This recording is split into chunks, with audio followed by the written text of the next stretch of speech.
I'm going to tell you a story about a trip that I made just the summer past while I wasn't in Dublin. I went travelling. I'm a student in Trinity, and it's traditional for students you should go travelling, during the summer in Europe. So I went over. I didn't go interrating though because I have family over in Germany. So I just borrowed a car from my cousin and went driving around Europe that way, kind of thing, buying petrol as we went, kind of thing.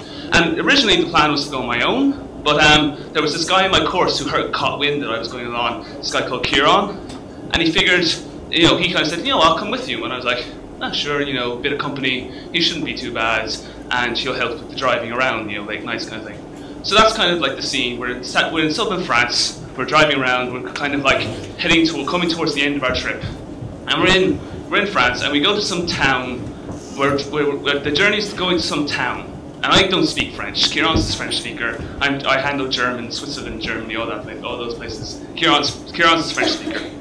But he's heard about this literary festival thing that's going on in this small little town in south of France. The thing is, it's 8 hours away from where we are now, so we have to drive throughout the night. It's an 8-hour journey, right? So we were heading along and we're driving night, and I'm driving. And it was about 4 a.m. No, it was exactly 4 a.m. because I remember looking at the clock and thinking, 4 a.m., that's the time that I meant to wake up Kieran, because it's his turn to start driving now. But he's asleep, he's sound asleep, I'm not feeling all that tired, it's grand. I'll just keep on going. So it's pitch black, rather than like rural France somewhere. No, like not a town anywhere, like I don't know when the next town is. And so we're driving along, and it starts snowing. And it's an indication of how tired I am, because I don't think, what the fuck, snow in June? My first thought is, oh shit, snow, turn on the wipers, turn up the lights, the fog's strong, going along.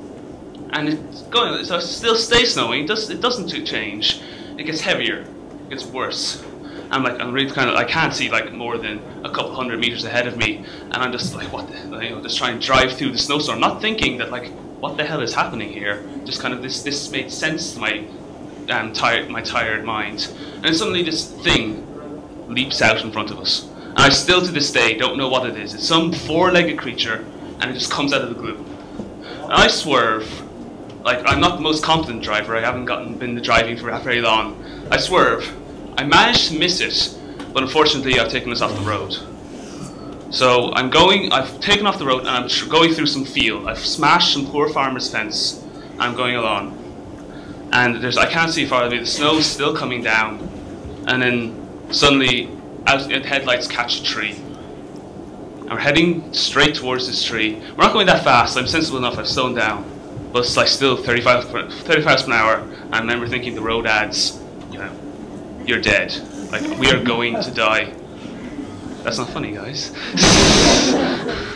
And so we're coming along, and we hit the tree. There's no last minute save, we hit the tree. And I don't know how long I'm out, but I wake up eventually again. And I'm fine, I'm grand. And so I look over to Kieran. He seems to be alright. He's hurt himself, he's still like asleep at this stage, I think. But so I get out of the car, it's still snowing. I go around and I open the door. Kieran is unconscious. He kind of murmurs something as I put him out of the car. Alright, I'm thinking, okay, thank God, we're still alive. I'm just like grateful at this stage. Okay, what do? I'll go back where the cars come from. I'll follow the tracks. I'll get back to the road, hail the car down. It's late, but sure, the road's better than in the middle of the field.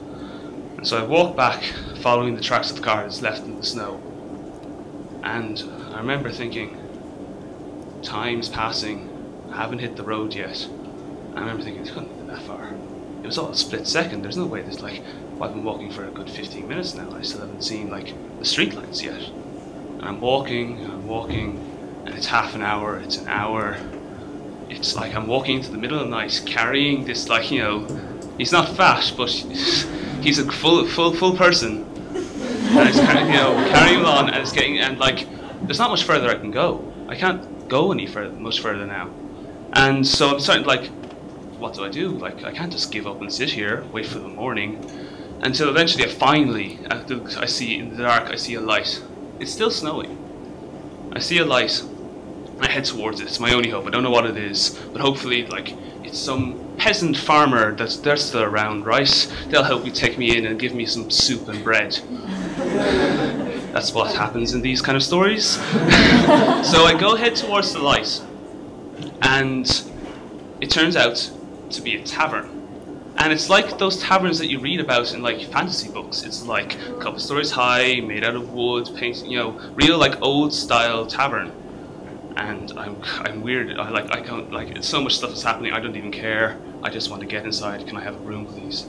And so I open the door, and it's like a Harry Potter moment. You know those ones where it's like the inside's bigger than the outside. I go in, and it's like this. You know, it's a cutesy little tavern from the outside. Its floor goes on forever. It's just like, and it's jammed with people. Jam, absolutely. Like, you think that Milk and Cookies is busy? This place, like, you couldn't like move without bashing into people, kind of things. And it's like somehow like the taverness comes to me, and she's like, "Oh, you've arrived." Takes Kieran from me, presumably puts him in a bed somewhere, and invites me to sit at a table. And so I go join the table, and there's a bunch of people that I don't even know if they speak English. I don't know what's happening anymore. I'm just like glad that I found somewhere to sit down where it's warm. And how we pass the time, the reason that I'm telling the story here tonight is we pass the time by telling stories. The various different stories I don't have time to go into, but some of the most mythical and nearly on par with Milk and Cookies stories throughout the night. And eventually Kieran comes down, and Kieran's looking a bit worse for wear. He has a bandaged head. But he comes down and he comes in. And eventually I perk up the tell a story, so does Kieran. And we wild the night away like that. And Kieran, like, I'm kind of like starting to go, like, what the hell is this? You know, starting to get really kind of, you know, it's been snowing. Things are starting to like, wait, this is actually really weird. This doesn't make sense. What's happening? So I'm kind of like a little edgy as the night wears on, whereas Kieran just gets really into it. Kieran loves it, loves the place. He becomes like story after story out of him.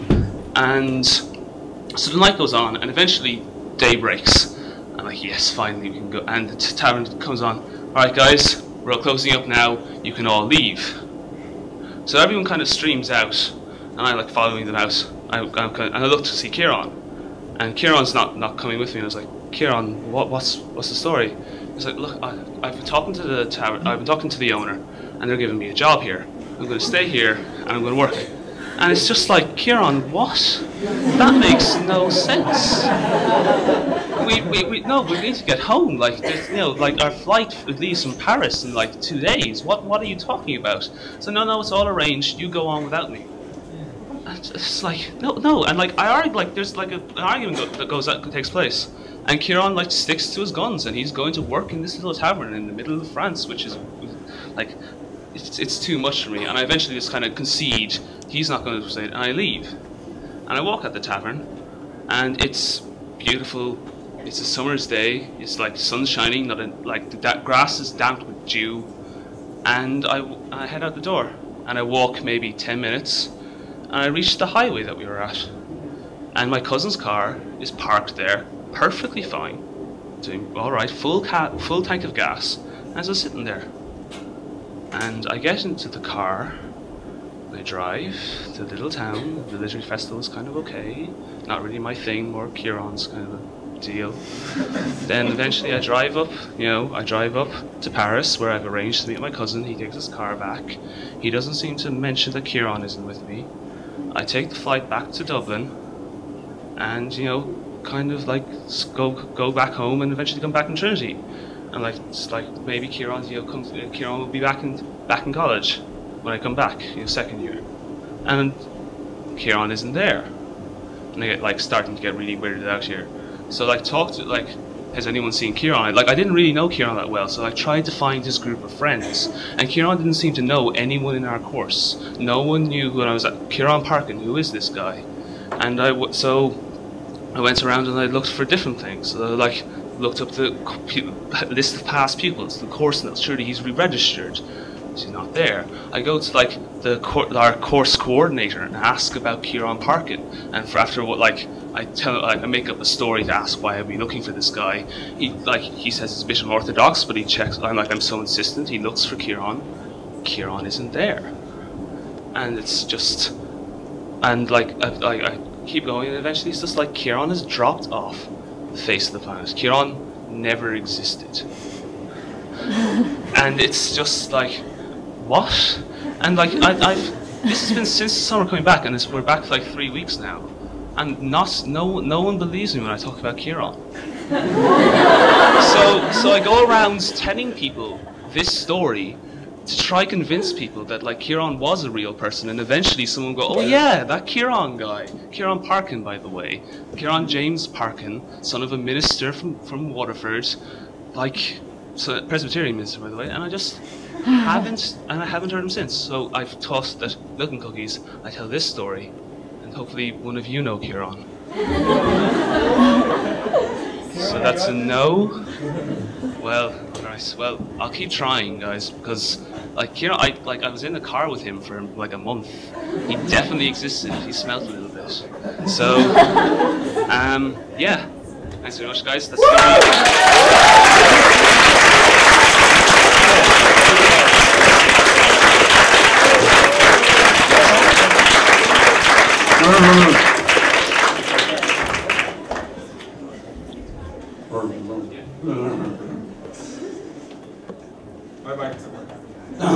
Okay, I didn't realize that. Sorry, I was just talking to Maggie. Thank you very much for coming. That's the end of Milk Cookie Stories. You guys are amazing.